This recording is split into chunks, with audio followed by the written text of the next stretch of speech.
I did a fucky wookie. Son of a bitch. I just had like a hour and 45-minute discussion with philosophical zombie hunter. I'll put a link to the YouTube channel down in the description below.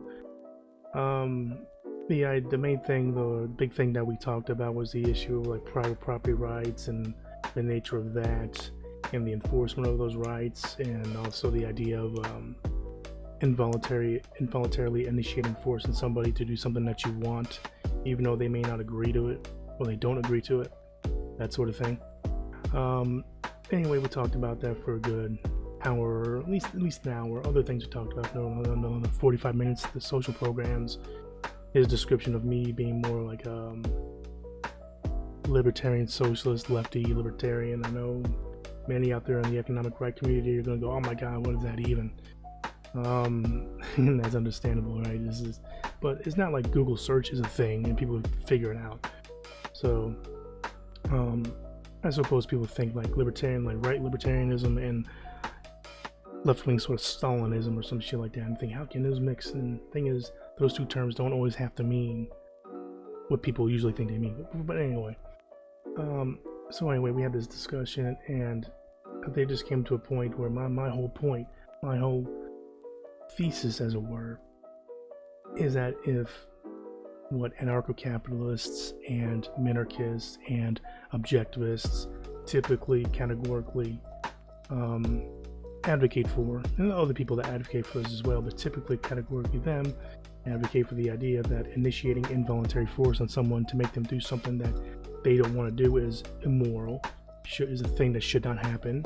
It's a bad thing, it's a terrible thing. But the problem is, my point was to say that you guys are basically doing the same thing with your presupposing your private property rights as being the thing. It doesn't matter really even if you added value and you worked on it and you did this, that, the other to it, or you properly demarcated it as your own piece of land. And philosophical zombie hunter was like, why are you so fixated on that? Like, because it's a good example to use, and you know, I'm going to use it. Why? Because I can. But I'm just saying, like, if it's bad for me to initiate that kind of force to fund a social safety net program, then it's also just as bad for them to, you know, these private property advocates who's, you know, for them to enforce others to respect their private property rights, even though they have this whole philosophical framework building up around it, which may justify it. And I said they may be valid. These points may be very well may be valid, and okay, but you still need others who don't agree with the idea of private property rights to respect that. And so we came to one of these like end passes, right? Like at the end, he said, "Oh, let's just talk about something else." And okay, we'll just move on. Let's just save that for another day. But my whole thing talking about that was mainly about that.